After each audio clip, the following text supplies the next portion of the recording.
You probably never heard about mental spatial psychological diagnosis. And that's no miracle because it's the result of a new paradigm in psychology. That paradigm is not so new because when you really look in the books and in the journals, you find already a trace of 30 years of development in spatial cognition. And so there is research that points in the same direction for many years, and mental spatial diagnosis is a result of the conclusions from this. And the conclusion is that space is the primary organizing principle in the mind. So, or you could say, space is the medium of thought. Or everything that we think of happens somewhere.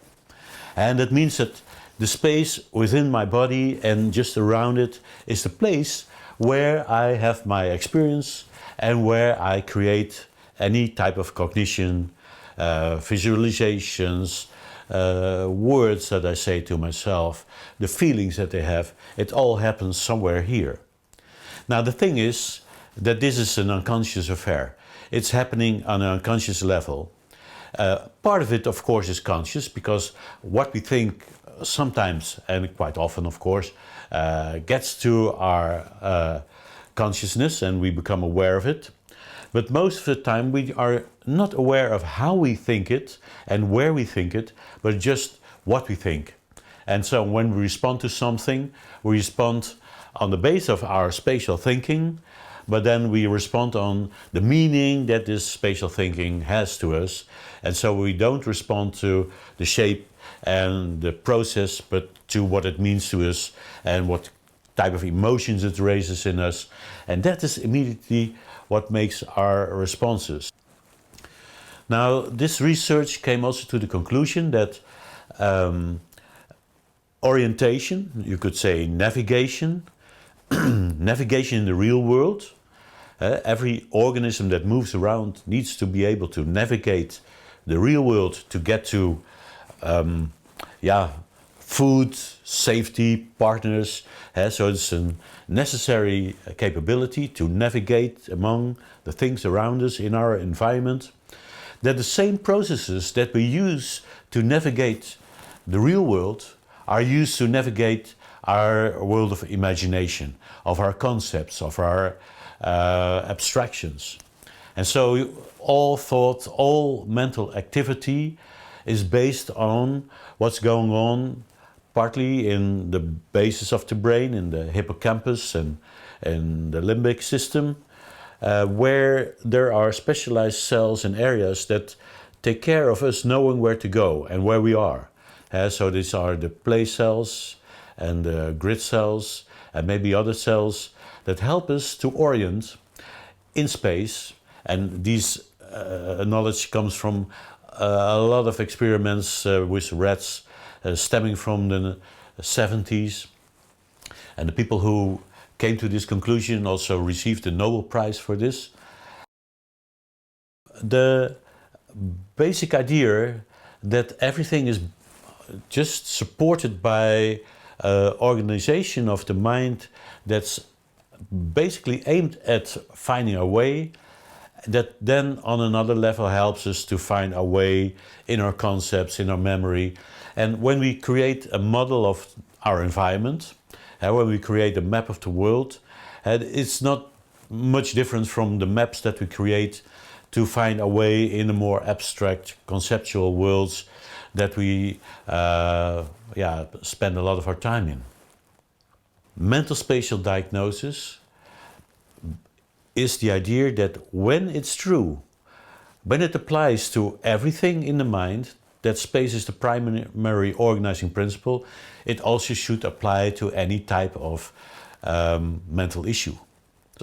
From a trauma to a personality disorder, everything must be also in this space. Now, and mental spatial diagnosis is the exploration of this mental space to see what are the patterns for certain mental issues.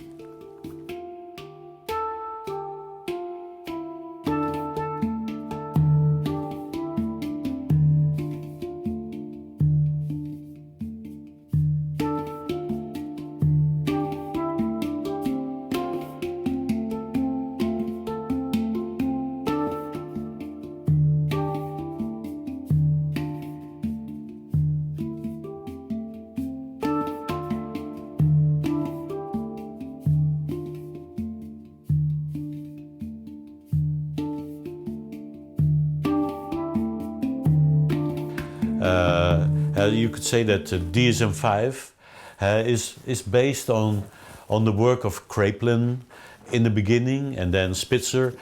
So this book is written with the aim of diagnosing mental afflictions as if it were diseases, concrete diseases, like malaria, schizophrenia. It is the ideal of medical thinking that what's happening with a person when they have mental difficulties, that it's caused by something like, a bacteria or a virus or whatever, or a lesion. Because this is where doctors feel at home. And it's also that in the course of the development of the medical system, medical health care, insurance, and also all the laws around healthcare, that the need for certainty, especially in the people who organize mental health care, only grew. And, and that caused the system of mental health care to get to the point where a diagnosis was an absolute necessity to start treating somebody. And at least where I live in the Netherlands, when you are a psychiatrist or a clinical psychologist, and what you do is paid by health insurance, you need to know what's wrong with the client, and this can only be based mainly on a book like the DSM-5. So that's the first thing that you try to do, categorize the problem in one of the boxes of the DSM, and from there on you can start the treatment. One of the main problems is with the DSM that first, that the symptoms on which the diagnosis are based are not so exclusive. For instance, when you have grief, a trauma or depression, it's not so easy to distinguish between these, and you really need to ask the client, do you know why you have these problems? And then when they don't know, you may come to the conclusion, oh, depression. Then when they say, yeah, I lost my partner, you will say, okay, it's depression, but then based on grief. Or they may say, yeah, something terrible happened to me. I was in an accident. And then you will say, okay, it's a traumatic experience. It's post-traumatic stress disorder. And part of it may show up as a depression. Now then the other thing, and I think this is the main point that Alan Francis made when he came out of retirement. He was one of the editors of the DSM-4, and then he saw when the DSM-5 was nearly ready that this would cause over-diagnosis. Because the work on the DSM-5 was so throughout, the people who were working on that had tried to really find a link between any difficulty in life, like when you were a victim of a terroristic attack or something, or when you were starving, or you had some medical examination that caused stress, anything, they try to link to psychological disorders. And they did a very good job, and I admire the work they did. But as Alan Francis noticed, yeah, this caused that there's a disease for everyone. In the DSM-5, there is no way when you get to the psychiatrist that you get out as a healthy person. Because one of the things is that there's no definition of health, because there's only diseases in the book. So this is a consequence of focusing so much on categorizing mental disorders.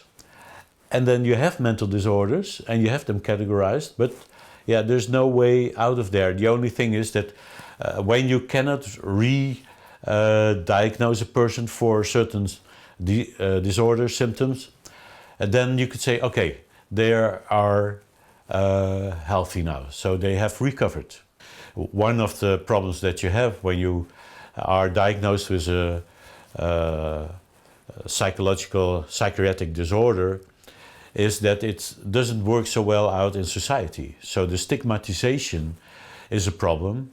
And on the other hand, it helps you to maybe get an allowance or be free from work or get other things, get help.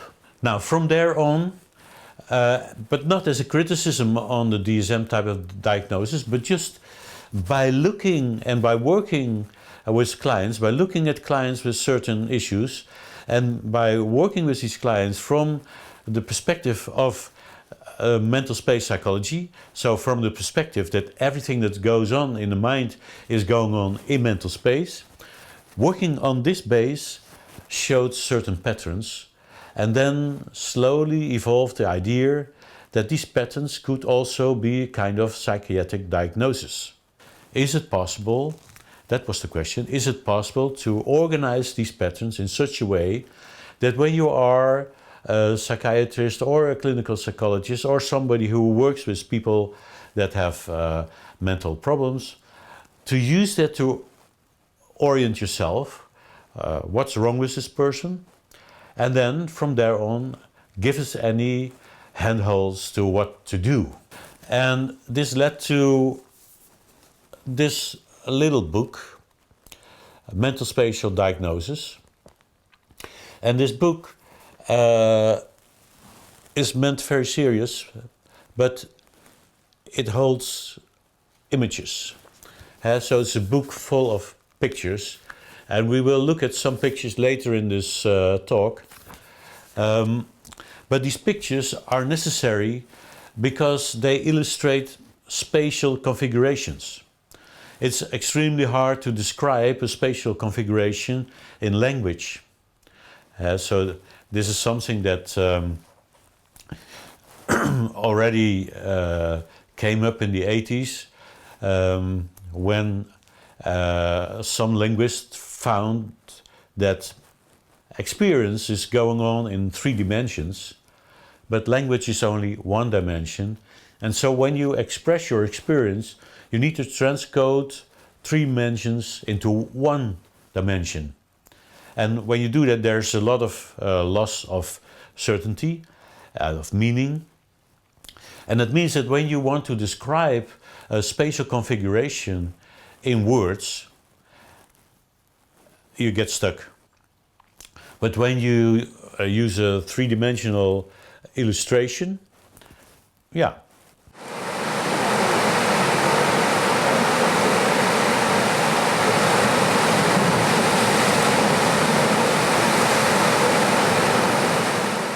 I think by now you're in the need of an example.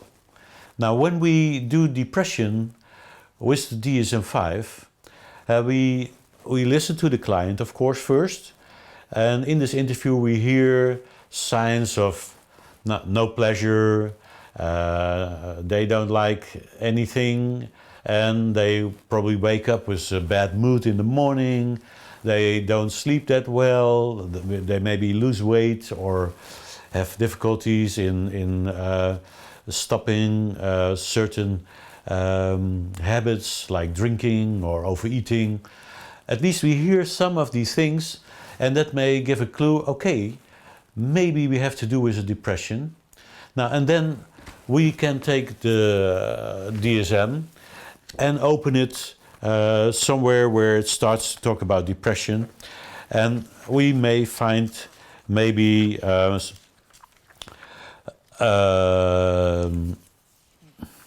wait a minute, because it's 900 pages, so it's not so new. We may find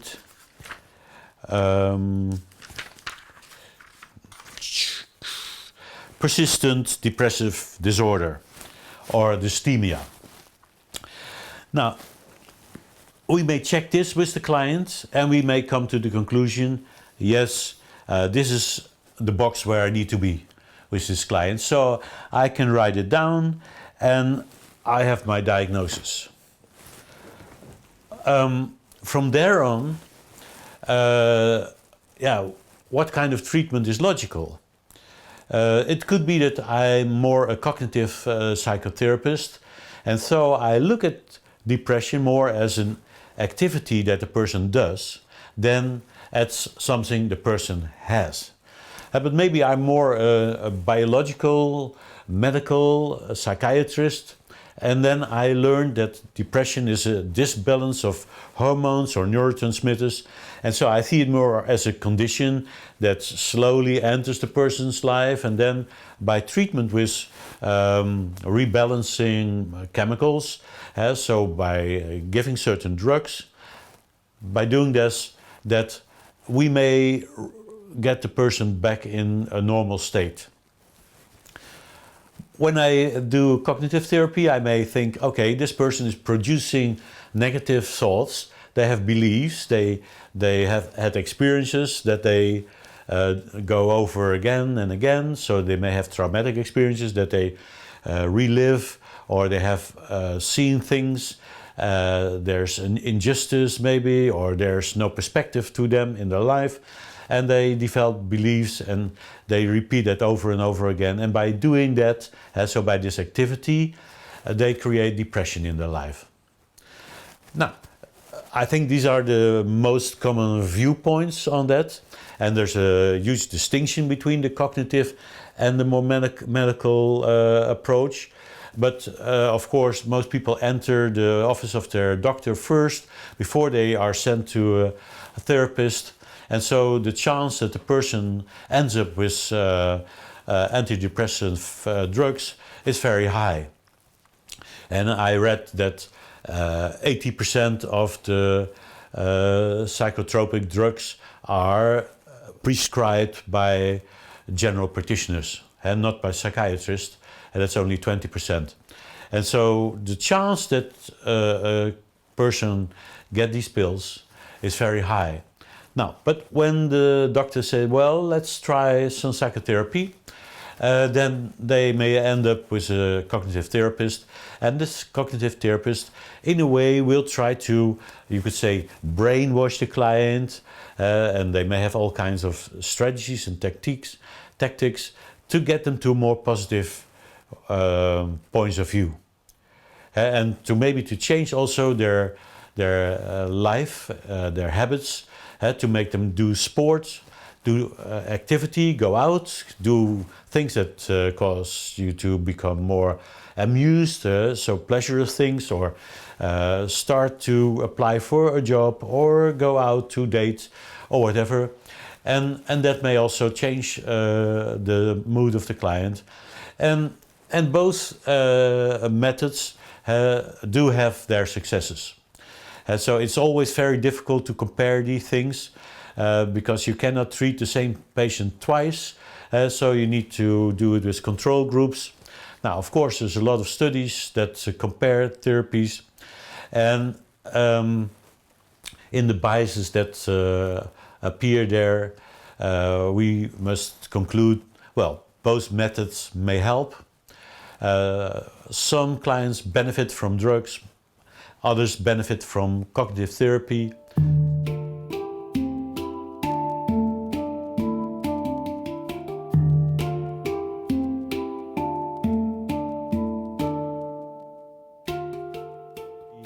Some may benefit from a mixture, yeah, we don't know that's certain. But for the healthcare system that's ruled by people who want to control the money spent on healthcare or mental health care, so it's very important to know which method works best. You cannot complain about that some people try to control a system that can be out of control very easily. What methods do they need to use? How many sessions can they take? How much can they charge for these sessions? That's all a very strong interest. And from that, yeah, there's this need, as I already said, to a clear diagnosis. Now, when you do mental spatial diagnosis and you have a client that shows signs of depression, you go to look for their mental space.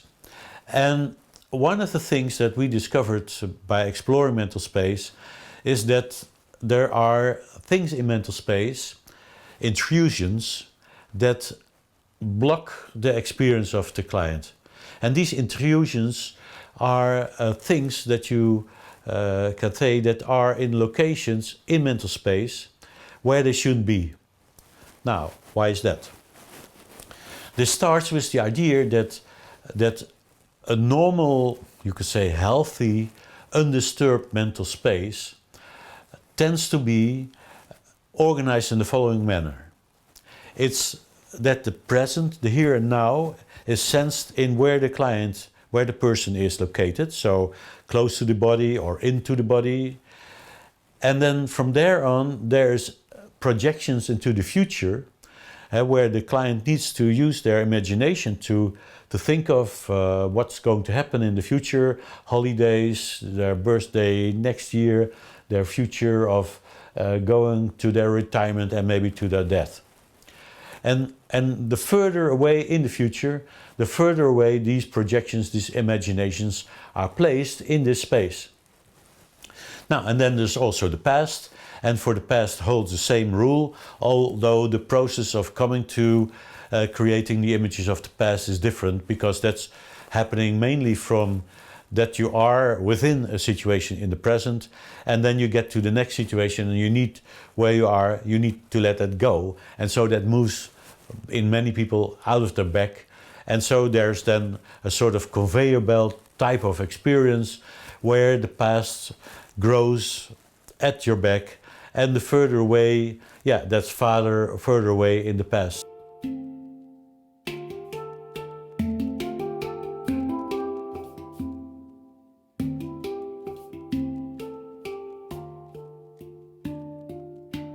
This is what a general healthy mental space looks like. Another thing is that in most people's mental space, objects, so projections, you could say concepts, imaginations, representations that are in front, close and high and big, stand out, and they tend to be very influential. And so most emotions stem from seeing something straight in front, very close, maybe light and high up. Then when things get to the side, further away, and get lower, the influence is often less. This is sort of a general law, how people necessarily, generalizing on the basis of their experience, create a mental space. Now, when we have to do with a client with depression or grief or trauma, these are the things that are the most common intrusions in mental space, the things that occupy locations that they shouldn't. Then we find that there may be something here or something here or something at the side, but very close. How people get depressed, that they often had some experience in their life that they couldn't cope with. There happened something, or they were not capable of dealing with something, or they had a dream of becoming something or being able to do something, and that didn't work out for them, so they had to give it up. And by giving it up, they decided, and this is not so much of a strong decision, but it may be a clear decision, but often it's just something that just slowly works its way into the person's life, to not think about it anymore, and then starts what in psychoanalysis was called, rightfully, repression. We have, of course, a history where all the concepts from psychoanalysis were discarded as fantasy concepts, and so we lost repression from the regular psychological discourse, because in the polarization between behavioral therapy and psychoanalysis, or humanistic therapy and psychoanalysis, people wanted to get away from a concept like repression.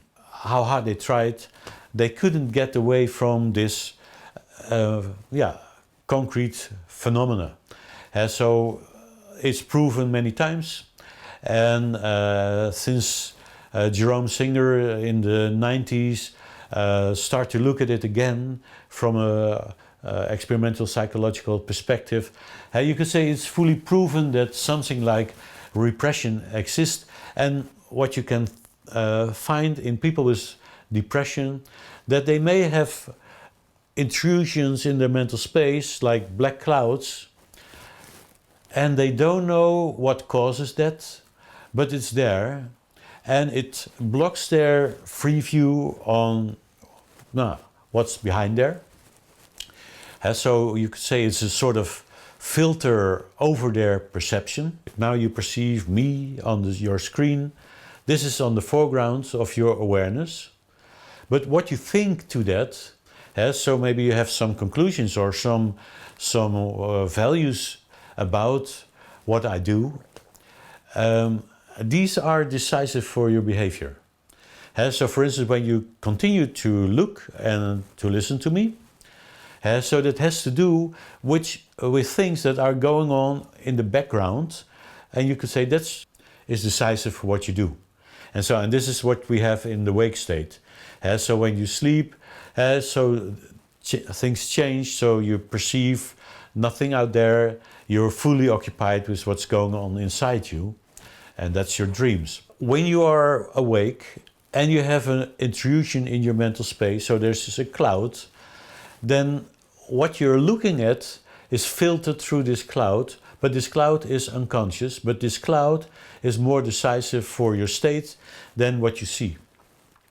And it may cause that you are on a party and you don't like it and you don't know why, but when we would look at it, there's this black cloud in between you and the party, and the black cloud is making your state, your mood. The client is asked to connect to their feeling of depression, so to their sad feeling. And the next thing is that we ask them, and where are any dark things?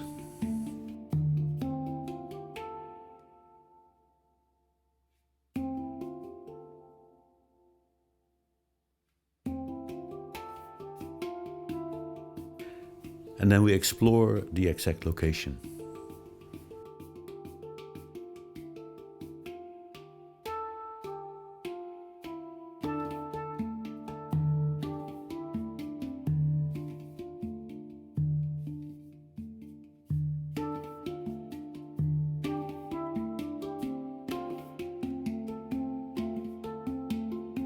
We can discover that a lot of depression, where the person doesn't know what causes it, so they just say, I'm depressed, I don't know why, but every day I have this mood and I wake up with it and I go to bed with it maybe, and I cannot control it, it just happens and it makes my life miserable. That is caused by such a cloud. And the logical therapy is to explore what was it behind this cloud that was repressed. And you could see that there's a lot of parallel with the original ideas of psychoanalysis, even going back to the Salpierre school of hypnosis, Pierre Janet, where they discovered that there were things that people didn't know that were causing their problems. And this is what we need to see when we have this intrusions in mental space, that there can be something behind that, and what's behind it needs to be treated. Now, the treatment method for that, that's another thing. I work with many people in the world on developing these, and it's not so strange when you know what you're doing. So when you know, I have to make sure that this client still can deal with that they couldn't deal with something maybe in their early childhood, then we need to look at what it was in the early childhood that they couldn't deal with, and then still find the resources in them, the coping skills to deal with it. Now, the same holds in a certain way for when the client suffers from grief, because then it's not so much an intrusion of a unspecified kind like a black cloud, but what you find with many people who are grieving, that they have the images of the deceased person, of the dead person, very close or in their body.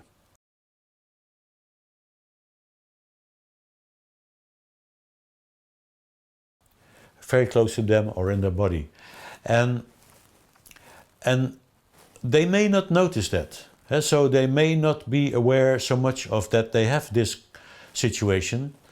But when you listen to them, they may say something about it. So they may say, yeah, I'm still very much in touch, or I have still a very close link to my dead husband or my deceased wife.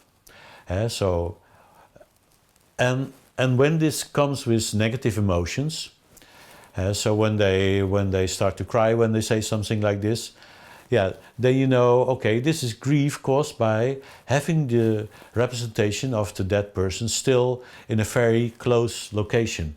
And the logical conclusion is that this representation needs to go to somewhere else.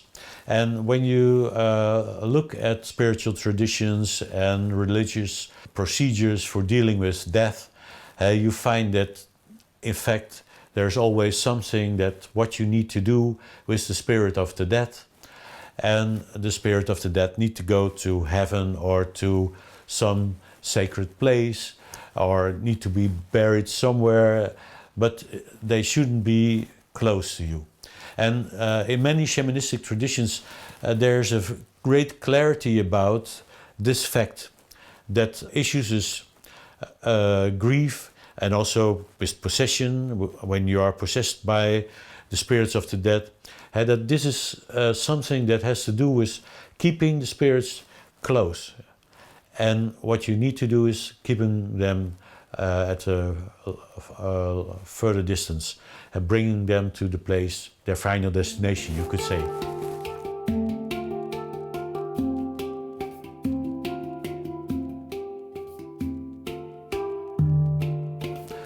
Traumas may show up in the mental space of a person, very close, and maybe something happened 30 years ago and they still have it here, and in fact they have it still in the future, and they're hampered by it because it may be triggered by something, and then this will overtake their experience even when they're still looking in the reality and are perceiving what's going on. This imaginative process will irritate them because it's distracting them from what they want to do, and they have to be occupied with something that they don't want to. It may be very close, it may be that they are reliving it physically, or that they just see it happening very close. But these things are also very clear in mental space. So the category in mental spatial diagnosis of intrusions in mental space is one that we can understand from this perspective very well. And then there are other categories that may take a little bit more explanation. And so when we have a strong desire for cars, we probably have these cars very close. And we're looking at them all the time. And on an unconscious level, they appear maybe every minute in our mind, and that can cause us some unrest. Then there are beliefs, and in the same sense as used in cognitive therapy, beliefs are also happening in mental space. And when you believe something very strongly, yeah, that means that there must be some idea that's represented very strongly. And when this is a limiting belief, when you cannot develop yourself further, when you maintain this belief, yeah, you need to look at where is this located, can we change it, can we do something that opens the way to the future? Then social life.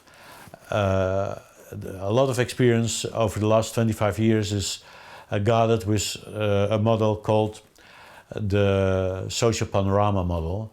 And this is in fact the landscape of people that we live in between our social reality. Now, not that many people have noticed that we live within a landscape of social representations, and that this landscape tells us who we are and who we need to be and who the others are. And when you look at how many people have difficulties with relationships, and that all these difficulties are programmed in a way in their social landscape, it's logical that when you explore the mental space of a person with a social issue, so with hatred or a lack of being part of something, yeah, then you can be helped by looking at construction of social life. And so there's the spiritual panorama, so that's how spiritual life is organized in mental space. Personality, and then it's about the self. And then, of course, you can also look how certain neurological issues appear in mental space.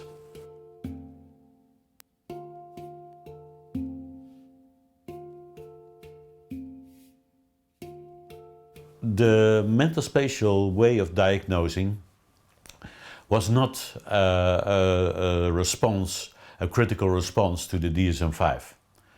It developed from just working with clients and then discovering that some spatial patterns could be connected to certain disorders that were also described in the DSM, like for instance narcissism, and grandiosity, for instance.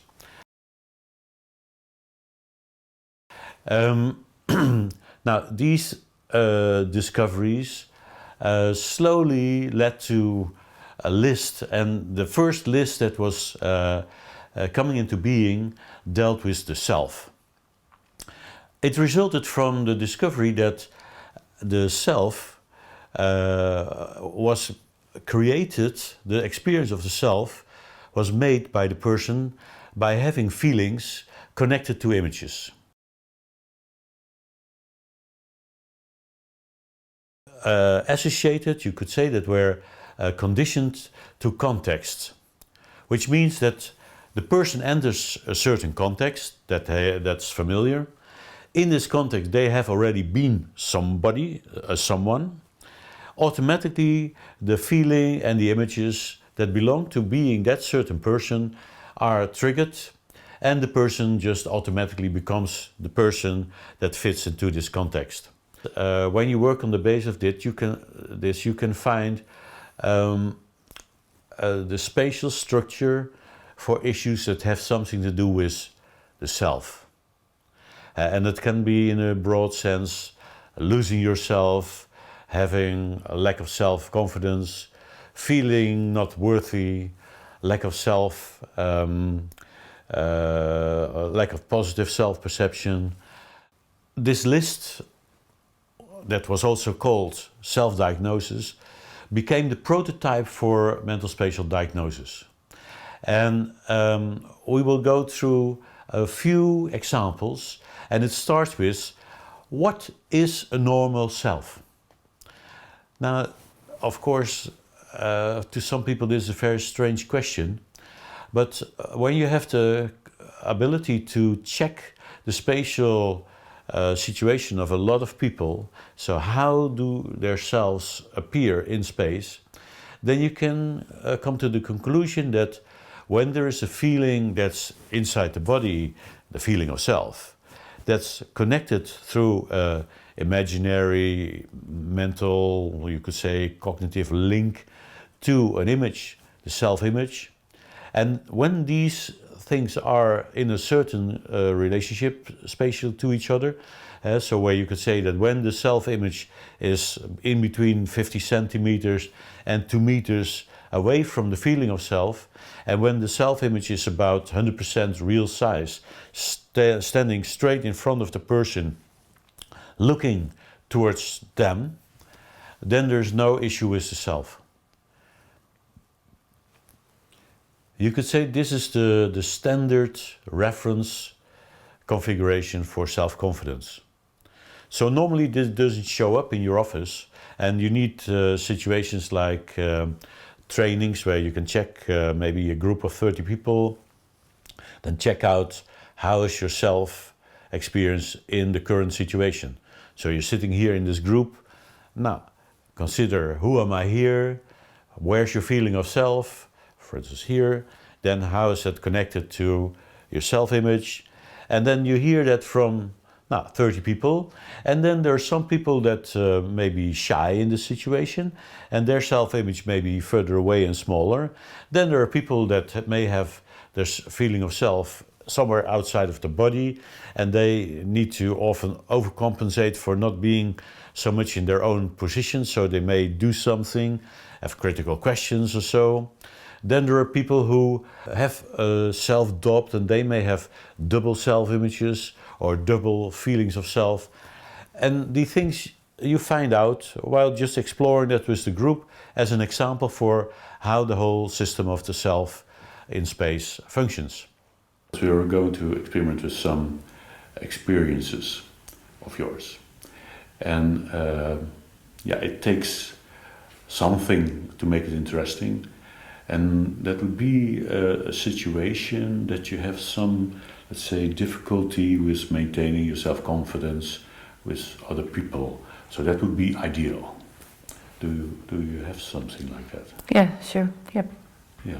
So then please, can you step into that? So can you remember how it was like and with whom and where?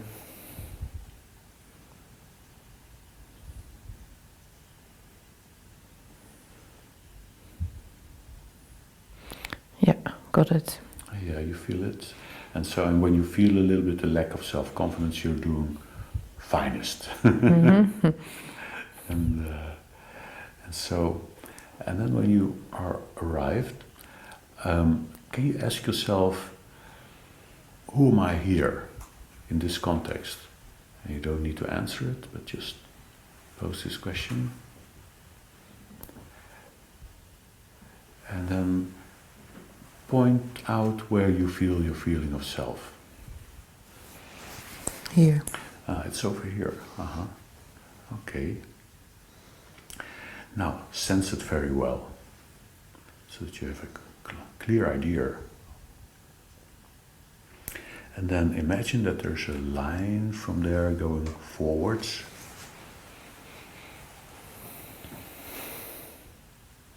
And then look along that line, and then ask yourself again, who am I here? And then notice if there's anything that lets you know who you are.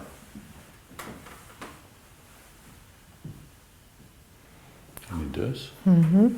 And so, what's it like? So.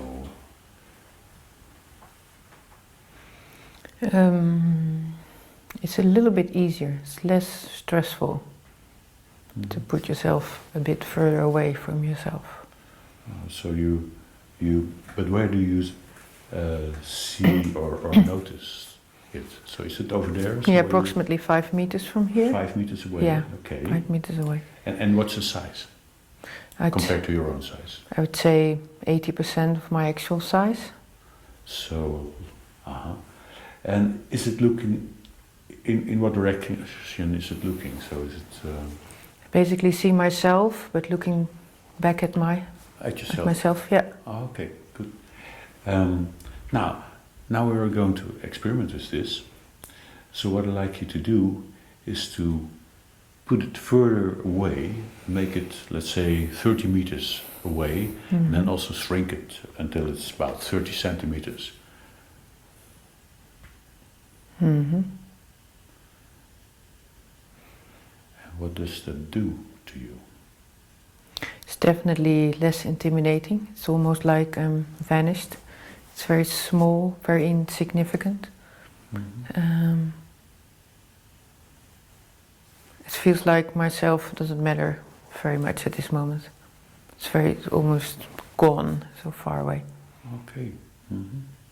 Now that delivers background knowledge for the scientist that otherwise wouldn't be available. And in the clinical work it's not available too, but what you see in the clinical work is that whenever you work with a client who has, for instance, a very small self that's standing on the side, maybe looking in the other direction, when you get it closer it becomes problematic because the content of it is very negative, so the person doesn't want to look at it.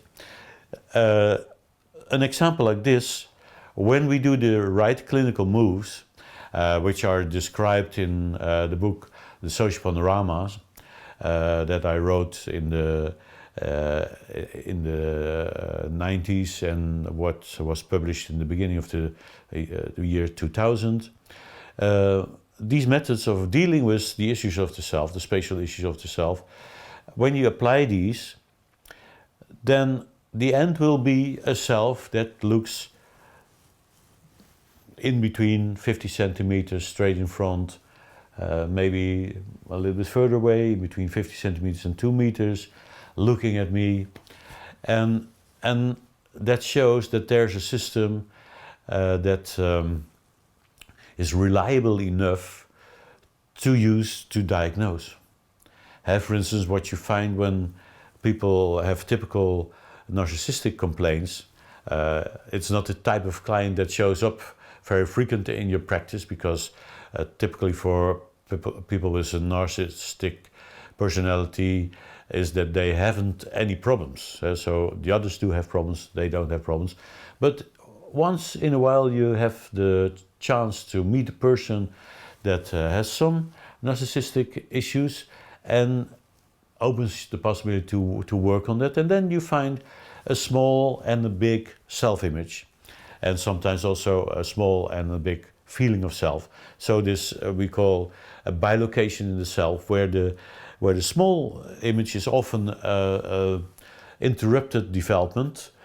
So maybe the development of the client was interrupted by some shameful event at age 6 or 7, and then they started anew in a way, and they started to create themselves anew as with the aim that this shouldn't happen anymore in their life.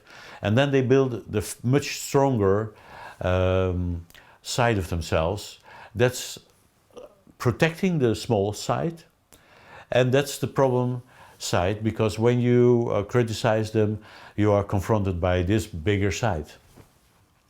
For the system of mental spatial diagnosis, this tells that we have categories like in the DSM. These are functional as a way of speaking about mental issues, so clinicians need to have words for things, and so we can say this is a language. And then beside this language, in this language you can describe what you think is wrong, but beside this language you can have representations of how the underlying mental spatial processes of this issue is functioning. Now, the relationship between the DSM and mental spatial diagnosis is not one-to-one, but there is a relationship that's strong enough to say that mental spatial diagnosis is an addition to the DSM diagnosis. For instance, when you have a typical antisocial personality disorder, we can look at how does the mental space of such a client appear. And for this we look then at how do they represent mankind. How are all the people they know represented?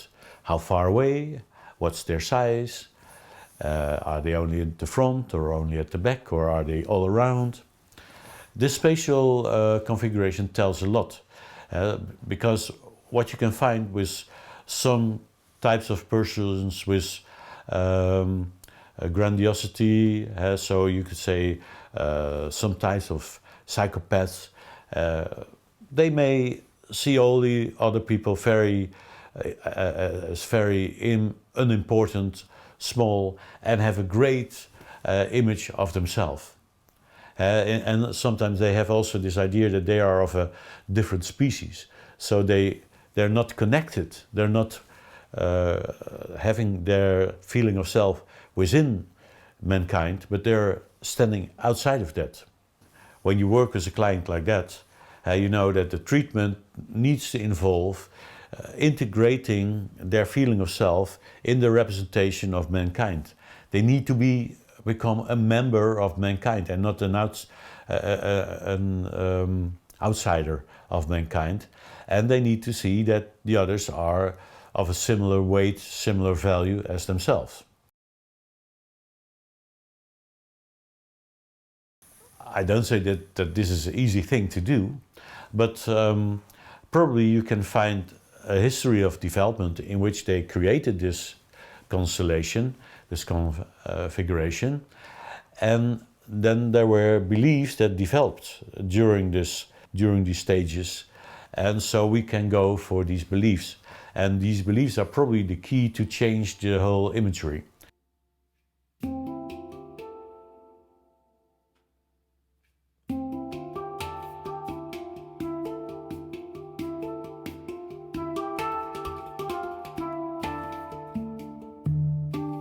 Takes the highest level of clinical skills. You need to be a very good cognitive therapist to work with these things, and you need to have very good rapport skills. You need to be able to stay in contact with a person like that and to motivate them to work along. And in a personality disorder like that, that's often difficult.